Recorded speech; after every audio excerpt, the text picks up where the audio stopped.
You may have all had a moment in your lives where you look back at it and you realize that's where everything changed. That's where everything I did afterwards was a bit different. Myself, I was fortunate enough to have this moment captured in a single photo. This photo raises a number of questions, one of which being, what on earth are a theoretical physicist, a biophysicist, and an engineer, myself, doing dressed up as surgeons, ready to witness an operation on a cancer patient? Let me tell you about the journey that led me to this point.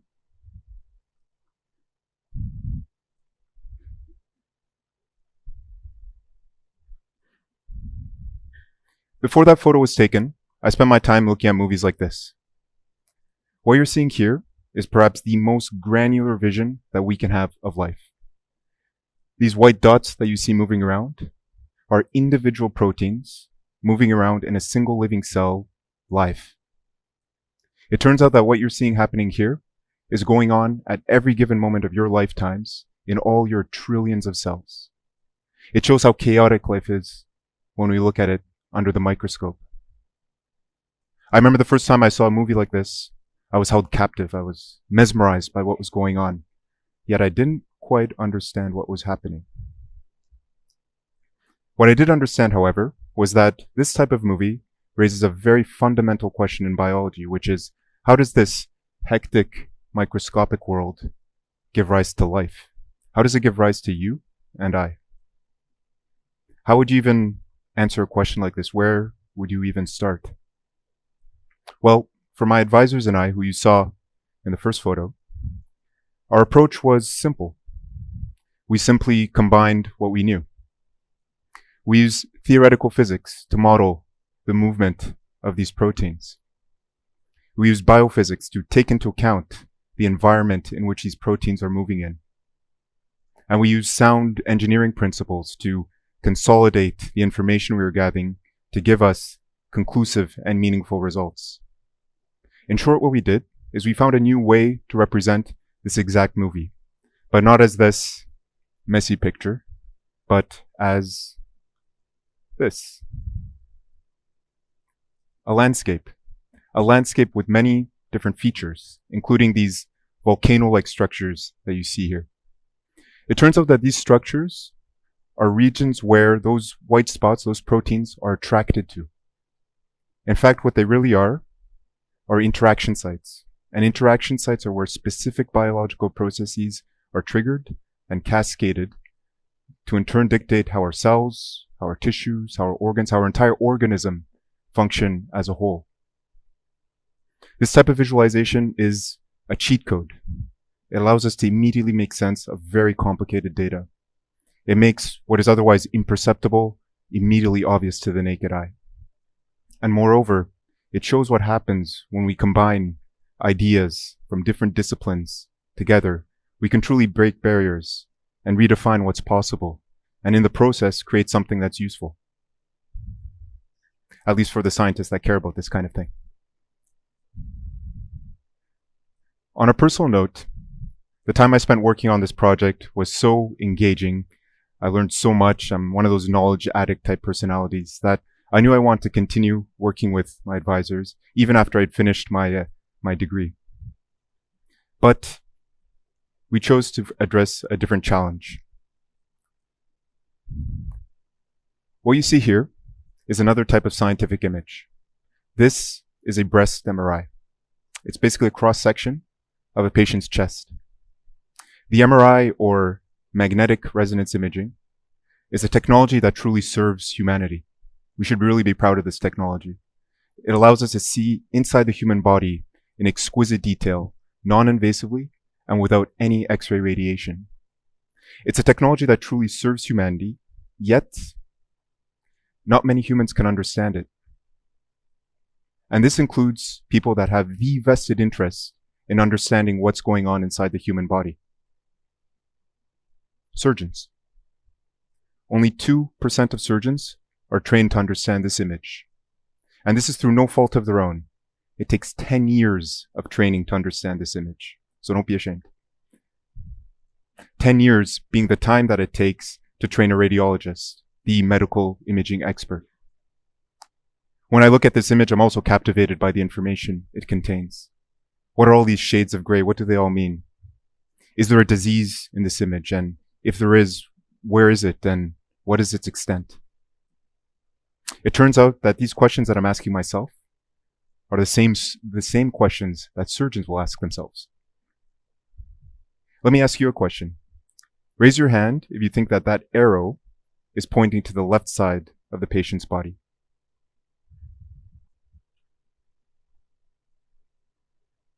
What I want you to understand is that surgeons are like you and I when they look at this image. That's why some of them will believe that that arrow is pointing to the left side of the patient's body, when in fact, it's pointing to the right side of the patient's body. I don't mean to alarm you or anything. It's not the surgeon that's making the diagnostic decision. It's the radiologist. Yet, this piece of information reveals that there's a big gap in understanding between these two disciplines, surgery and radiology. You might be asking, how do I have this information? I'm not a medical doctor after all. Well, it's thanks to these guys who happened to work in the building next to me at the time. Together they form the largest breast cancer surgery service in all of France and one of the largest in Europe. Collectively, they will operate more than 3,000 patients a year. Remember, breast cancer is a disease that will touch 1 in 8 women in their lifetimes. These are the people that are on the front lines. These are the people saving lives and making a real societal difference. They're also the people that had this funny idea of dressing up 3 scientists as surgeons and inviting them to see a real surgery live. These are the people that were responsible for that first photo, in case you're taking notes. If you ever get the chance to witness a surgery, you're going to notice a few things. First of all, you're going to be witness to new sights, new sounds, new smells, all of which that can be very overwhelming. You might even pass out from it. It's happened to me. Second, modern surgery is a beautiful exercise in organization, collaboration, and concentration, all for the express objective of ensuring the survival of the patient and ensuring a high quality of life for the patient after their procedure. And finally, and this is what surgeons will tell you, is that the complexity of the surgery needs to be assessed before it even happens, before that first incision. And this is critically important because it's not always a simple task. So I spent all this time talking about the MRI. What does this have to do with anything? Well, like the proteins that we saw earlier, the challenge faced by surgeons was a visualization challenge. More than anything, what surgeons need to have a quality surgery planning is a clear vision of what they're going to do in the operating room. They need to see their surgery before it happens. When surgeons don't have this clear vision, the patient treatment journey takes a hit. It takes more time to prepare the procedure. The likelihood of mistakes increases. And doubts that may persist with the surgeon will influence them to take radical treatment decisions when perhaps a conservative treatment decision might do. In the example of breast cancer, the surgeon might opt for the radical total mastectomy, the removal of the entire breast, when perhaps a conservative lumpectomy, removal of part of the breast, might be appropriate. Us coming from the outside, what we realized is that what surgeons need to have this quality surgery planning is an enhanced visual readout of the MRI. After all the information that the surgeon's looking for is in that image. We just have to make it easy to understand. And like that, a seed was planted.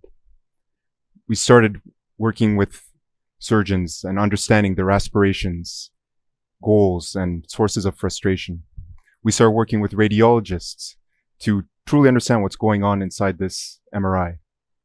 And we developed algorithms to highlight the information that's most relevant for surgeons in the surgical planning, from a surgical planning point of view. And finally, we worked with a team of software engineers and developers to develop a solution that's not only palatable, but also, dare I say, fun to use. What you're seeing here is the result of 5 years of this interdisciplinary effort. We've developed a technology that transforms that exact same MRI that you saw before into a photorealistic reconstruction of the patient. In this context, details that are otherwise imperceptible in the MRI become immediately obvious, such as the exact extent of this multi-lobe tumor in this patient's left breast, its exact position, and the associated vasculature. But this, on its own, is not enough. Surgeons operate in 3D. Would it not make sense for them to prepare their surgeries in 3D? You've all heard of virtual reality, I assume. Can you imagine perhaps a surgeon using virtual reality? We did. Virtual reality is an extremely efficient vehicle for memorizing and understanding complicated spatial information in 3 dimensions. In other words, it's exactly what the surgeon needs. In this context, that 3D representation of the patient becomes an avatar of the patient, with the same dimension, size, and resemblance. The patient can be virtually opened and explored. The exact extent of the pathology can be understood and ingrained inside the memory of the surgeon. Using our technology, surgeons are 4 times faster in assessing the optimal surgical strategy. And the kicker is, not only are they faster at doing it, they're better at doing it across a whole number of metrics that we've monitored and published. This type of visualization is another cheat code of sorts, but this time in the truest sense of the word. Young surgeons and residents that use our technology perform just as good or even better than their senior colleagues. We can say in some cases that the young resident who uses our technology gains 10 years of experience. I mentioned before that the MRI is a technology that truly serves humanity. What I like to believe is that we've developed technology that reinforces this purpose. It makes the information contained in the MRI understandable. It democratizes it for the non-radiologist. Or, as what one surgeon colleague once told me, we're basically radiology for dummies. His words, not mine. This project, which started off as a curiosity, if I'm honest, has since taken a life of its own. It's led to a company that I co-founded with a wonderful group of people, early adopters around the world, massive institutional support, and even a visit from the American Vice President last year. When we started this project, neither my advisors nor I had any experience in medical imaging, virtual reality, and definitely not surgery. Yet, this lack of experience for us was an advantage. When you don't have preconceived notions of a problem, it allows you to see it in different ways. By its very nature, it breeds creativity, and it primes us for radical change and not incremental change. For me, this spirit was embodied by my late PhD supervisor with whom I started this project, Maxime, who himself was an engineer, turned quantum physicist, turned biophysicist. I don't think that even he would have thought all those years ago when we started looking at dancing proteins that we'd end up developing a technology that promises to improve surgical treatment outcomes. Yet, that in itself embodies the spontaneity, the chance encounters, the synergy that are characteristic of interdisciplinarity. When we combine different people, different understandings, different cultures together, and a bit of luck, we can truly do beautiful things. Thank you, and thank you, Maxime.